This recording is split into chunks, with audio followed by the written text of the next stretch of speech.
Plane की ये उड़ान 1 घंटे से भी कम समय की होने वाली थी। प्लेन की डेस्टिनेशन थी अमेज़न नदी के मुहाने पर, मतलब ये सफर होगा अमेज़न जंगल के ऊपर। पूरी उड़ान नॉर्मल रही। प्लेन जल्द ही अपने डेस्टिनेशन के करीब पहुंचा। एटीसी से कांटेक्ट किए, रनवे पर उतरने की परमिशन मांगते हैं। परमिशन मिलने के जस्ट बाद कैप्टन प्लेन की हाइट कम करने लगे। प्लेन इतने अल्टीट्यूड पर आ गया जहां से रनवे की लाइट क्लियर दिखाई पड़ती थी, मगर वहां कोई रनवे था ही नहीं। बेचैनी बढ़ने लगी। को पायलट कैप्टन से यही सवाल कर रहे थे, रनवे कहाँ है, दिख क्यों नहीं रहा। चारों तरफ था अमेज़न घना जंगल।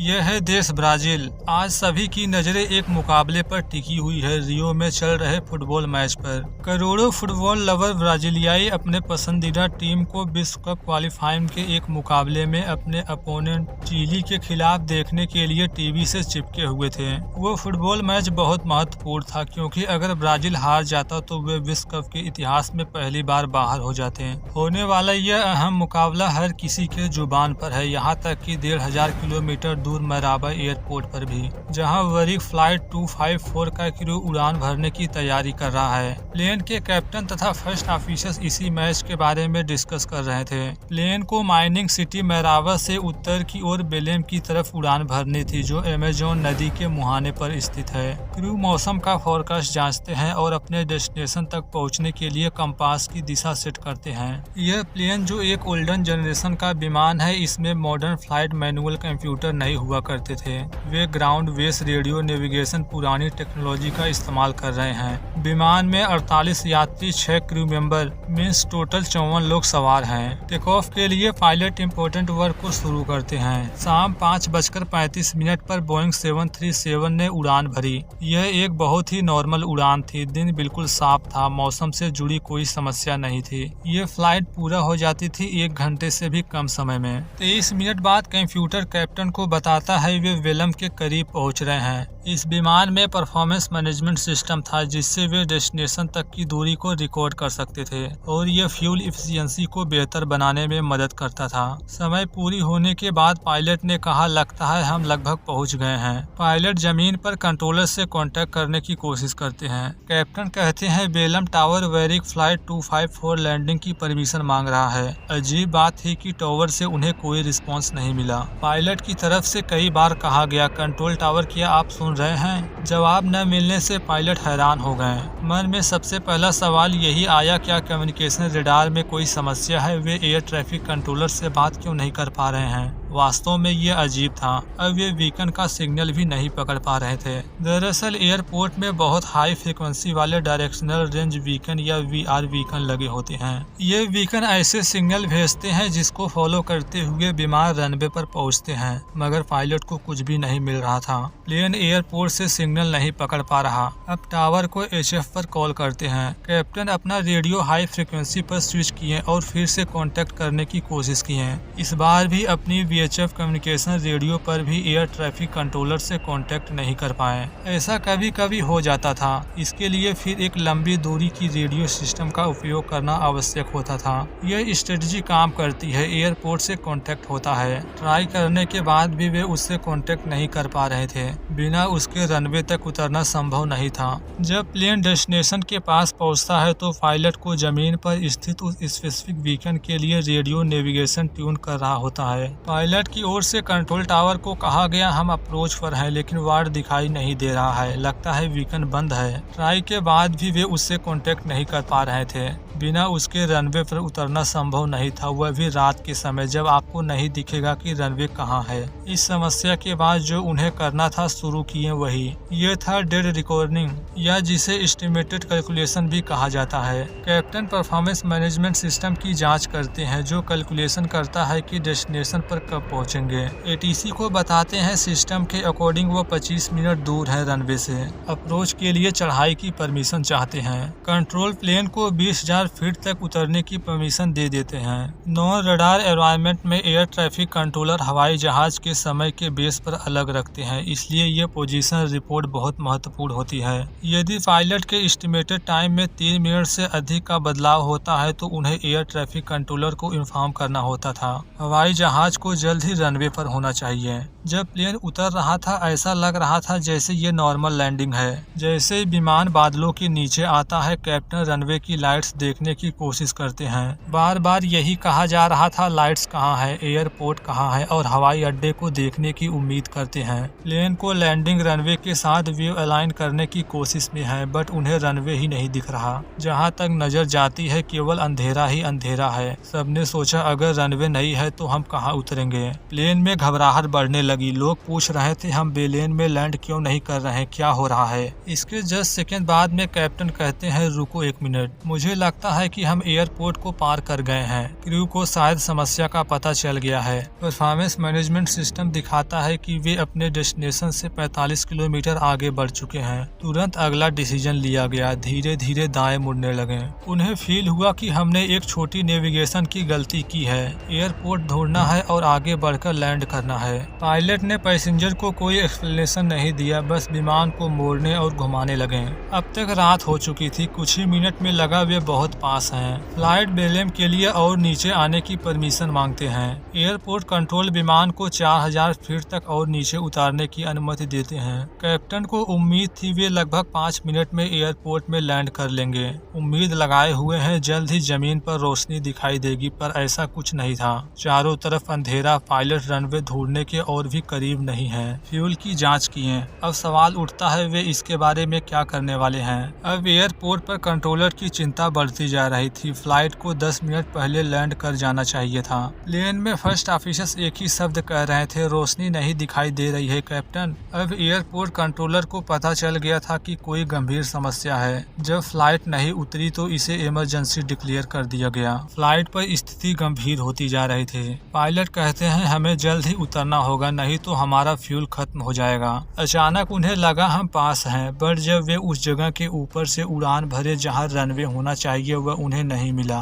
समझ नहीं पा रहे थे कि क्या हो रहा है। पायलट ने कहा क्यों न हम देखें कि क्या हम किसी लोकल रेडियो स्टेशन को पकड़ सकते हैं। कैप्टन एक लोकल रेडियो सिग्नल पकड़ने की कोशिश करते हैं इस उम्मीद में कि उन्हें शहर की ओर गाइड करने में मदद करेगा, मगर उन्हें यह भी पता था यह कम आबादी वाला एरिया है जहां ज्यादा जियोग्राफी विजुअल नहीं है, क्योंकि यह था अमेज़न जंगल। जल्द ही पायलट ने एक लोकल रेडियो स्टेशन पकड़ लिया था। अब वे एयरपोर्ट की ओर सिग्नल का पीछा कर सकते थे। राइट की तरफ मुड़ते हैं। यात्रियों को समझ नहीं आ रहा था कि विमान फिर से क्यों मुड़ रहा है। तारे और चांद एक तरफ थे और अब प्लेन है दूसरी तरफ। यहाँ कैप्टन को पूरा विश्वास है कि हम सही रास्ते पर हैं। वे अपने रेडार पर एक लैंडमार्क देख लिया। कहते हैं लो हो गया, अब हम अमेज़न जंगल के ऊपर हैं। जैसा कि एयरपोर्ट अमेज़न के मुहाने के पास है, इसलिए नदी का पीछा करने से पायलट को शहर तक पहुंचने में मदद मिलेगी। यही सोचकर बढ़ रहे थे नदी को फॉलो करते हुए, लेकिन कुछ ही पलों बाद सीरियस प्रॉब्लम आ गई। उन्हें फ्यूल की वार्निंग मिलने लगी। वास्तव में प्लेन का फ्यूल खत्म हो रहा था। पायलट को अचानक एहसास होता है कि वे एयरपोर्ट तक नहीं पहुंच सकते। उन्हें घने अमेज़न रेन फॉरेस्ट में इमरजेंसी लैंडिंग करनी होगी।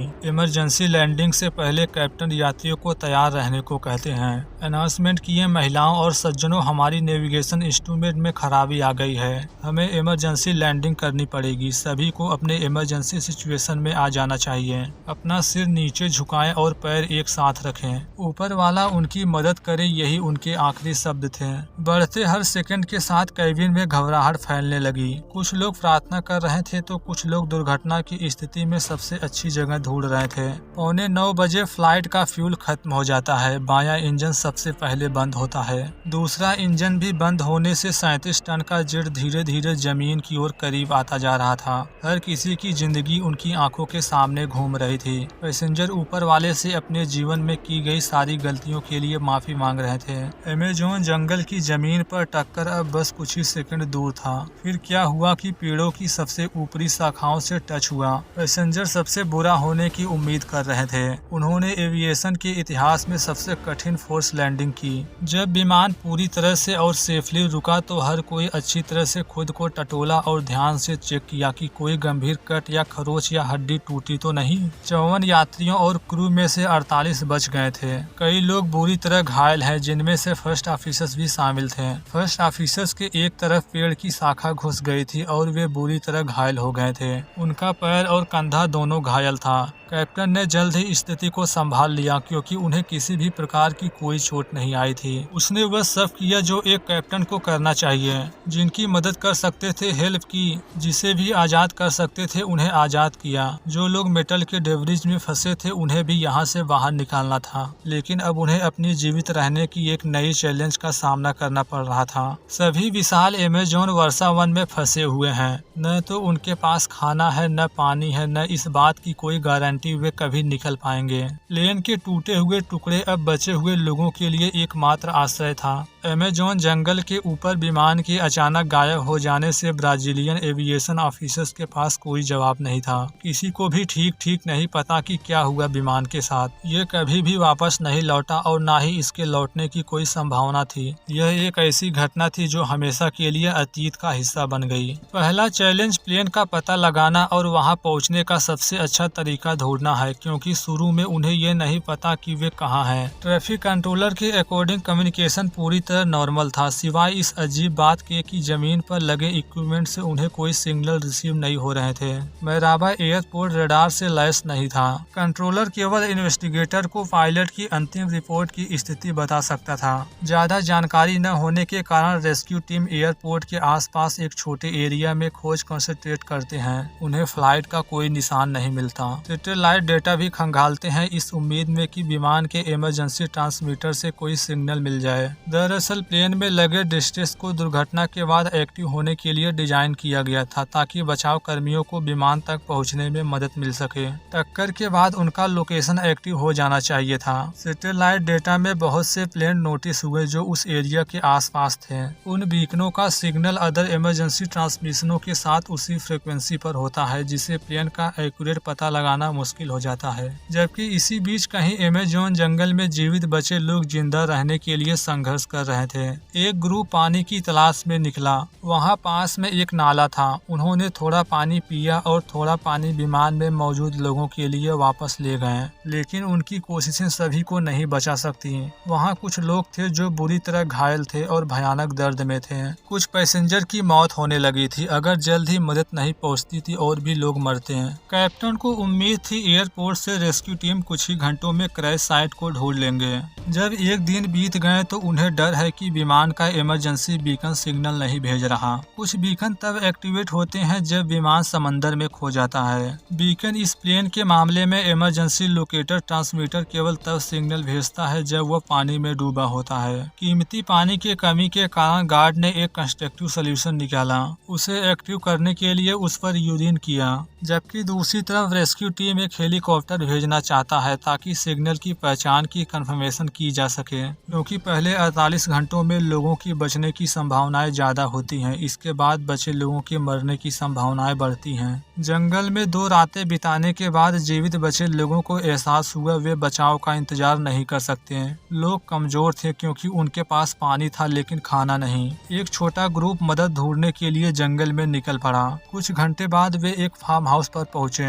उनकी डरावनी परीक्षा अब जल्द ही खत्म होने वाली थी। उन्होंने जीवित बचे लोगों को ढूंढा। ये जानकर कुछ राहत मिली कि सिचुएशन उतनी दुखद नहीं है और वहां पहुंचकर काम करने की तीव्र इच्छा हुई। जांचकर्ताओं को फिर एक झटका लगता है। क्रैश साइट एयरपोर्ट के पास कहीं नहीं है, ये था ठीक यहाँ। इन्वेस्टिगेटर संभावना की जांच करते हैं कि प्लेन के नेविगेशन सिस्टम में खराबी आई और इससे क्रू रास्ता भटक गए। ऐसी कंडीशन में जब बिल्कुल क्लियर नहीं हो पा रहा है कि वे वास्तव में कहाँ हैं, तो एक महत्वपूर्ण सवाल उठता है कि कौन से सिस्टम में खराबी आ सकती थी। प्लेन के पिछले हिस्से में एक चुंबकीय सेंसर होता है जो विमान के कंपास के रूप में काम करता है। ये सेंसर प्लेन किस दिशा में उड़ रहा है इसका पता करता है और वह इंफॉर्मेशन ऑपरेटिव के डिवाइस तक पहुंचाता है। लेकिन कार्गो में ऐसा कुछ नहीं था जो कंपास को इफेक्ट कर सके। सभी इक्विपमेंट पूरी तरह से सही काम कर रहे थे। एयरलाइंस क्रू को फ्लाइट प्लान प्रोवाइड की जाती है। इसमें उस रूट के बारे में महत्वपूर्ण डिस्क्रिप्शन होते हैं जिस पर उन्हें उड़ान भरनी चाहिए, जिसमें वह दिशा भी शामिल है जो उन्हें लेनी है। इस कंप्यूटर प्रिंट आउट में कई वे पॉइंट्स होते हैं जिसे उन्हें ग्राउंड ट्रैक पर उड़ान भरते समय देखना होता है। इस प्लेन के कंप्यूटर फ्लाइट प्लान सिस्टम में 4 अंक होते हैं। ये बहुत असामान्य है क्योंकि लगभग हमेशा इनके पास केवल 3 ही होते थे। संख्या 0270 का मतलब 27 डिग्री था। बेलेम यानी एयरपोर्ट की ओर जाने वाले 27 रजिस्टर करने की बजाय उन्होंने 270 दर्ज कर दिया था। उत्तर की ओर उड़ान भरनी थी डायरेक्शन 027 पर। कैप्टन ने इसे 270 डिग्री यानी सीधे पश्चिम के रूप में पढ़ा। उत्तर पूर्व की ओर उड़ने की बजाय पश्चिम की ओर चले गए 270 पर। उसने गलत डायरेक्शन रजिस्टर की जिससे विमान को पश्चिम की ओर उड़ान भरने के लिए सेट कर दिया। यदि यहाँ कैप्टन से गलती हुई तो फर्स्ट ऑफिसर्स को भी फ्लाइट प्लान में दिशा दर्ज करनी होती है। उन्होंने कैप्टन जैसी बिल्कुल वही गलती क्यों की? संभावना है कि को पायलट के कई एक्सपीरियंस के बाद कैप्टन ने हमेशा से ही सही किया था और कभी दोबारा जांच की जरूरत नहीं पड़ी थी। यही रीजन है कि उसने भी वही दर्ज किया जिसे कैप्टन ने रजिस्टर किया था। वे इस गलती को उड़ान भरने से पहले पकड़ सकते थे बट ऐसा हुआ नहीं। एक बार प्लेन उड़ान भर लेती है तो ऑटोमेशन वही करता है जो आपने उसे करने के लिए कहा है। इस तरह उत्तर की बजाय सीधे पश्चिम की ओर उड़ान भरते हैं, सीधा डूबते सूरज की ओर। गलत दिशा में उड़ान भरने की गलती तो कुछ पैसेंजर ने भी महसूस किया था। कम से कम 3 पैसेंजर ने फ्लाइट अटेंडेंट को वार्निंग दी थी कि प्लेन गलत दिशा में बढ़ रहा है, लेकिन फ्लाइट अटेंडेंट ने सोचा कि कैप्टन को इसके बारे में ज्यादा जानकारी है। उन्होंने उन तक ये सूचना नहीं पहुंचाई कि वे गलत दिशा में उड़ रहे हैं। ब्राजीलियाई सेना प्लेन के रिमोटेड क्रैश साइट पर पहुंचती है। बचे हुए लोगों को बाहर निकाला जाता है हेलीकॉप्टर से। 5 लोगों की बचाव के इंतजार में मौत हो गई। जल्द ही एक और व्यक्ति की मौत होती है। कुछ लोग ऐसे भी थे जिनकी मौत दुर्घटना के दौरान नहीं हुई बल्कि इसलिए हुई क्योंकि उन्हें कोई मेडिकल हेल्प नहीं मिली। कई लोगों का मानना है कि अगर कैप्टन की एफिशिएंसी नहीं होती तो और भी लोग मारे जाते हैं। उन्हें ब्राजीलियाई जनता द्वारा एक हीरो माना गया क्योंकि वे पायलट थे जिन्होंने अंधेरे में विमान को उतारकर 54 में से 52 पैसेंजर की जान बचाई। हालांकि कुछ लोग अब भी मानते हैं कि पायलट फुटबॉल मैच में ध्यान भटका बैठे थे। वे ब्राजील चिली मैच सुन रहे थे और इसी वजह से उन्होंने अपनी गलती पर ध्यान नहीं दिया। एक्सीडेंट रिपोर्ट दोनों पायलटों को इस डिजास्टर के लिए दोषी ठहराती है। जैसे जैसे फ्लाइट की सच्चाई सामने आई, कैप्टन द्वारा की गई भयानक गलती का पता चला। वह हीरो से विलन बन गया। रिपोर्ट में बेलेम एयरपोर्ट के कंट्रोलर की भी क्रिटिसिज्म की गई कि उसने समय पर अलार्म नहीं बजाया था। वह ब्राजील चिली के बीच फुटबॉल मैच को लेकर बहुत चिंतित था। उसका एक कान मैच के ब्रॉडकास्ट पर था तो दूसरा फ्लाइट पर ध्यान दे रहा था। उसे समझना चाहिए था कि कोई समस्या है। जब प्लेन केवल हाई फ्रिक्वेंसी रेडियो पर ही टावर से कांटेक्ट कर रहा था जो एक बड़ा संकेत था कि प्लेन शायद बहुत दूर है।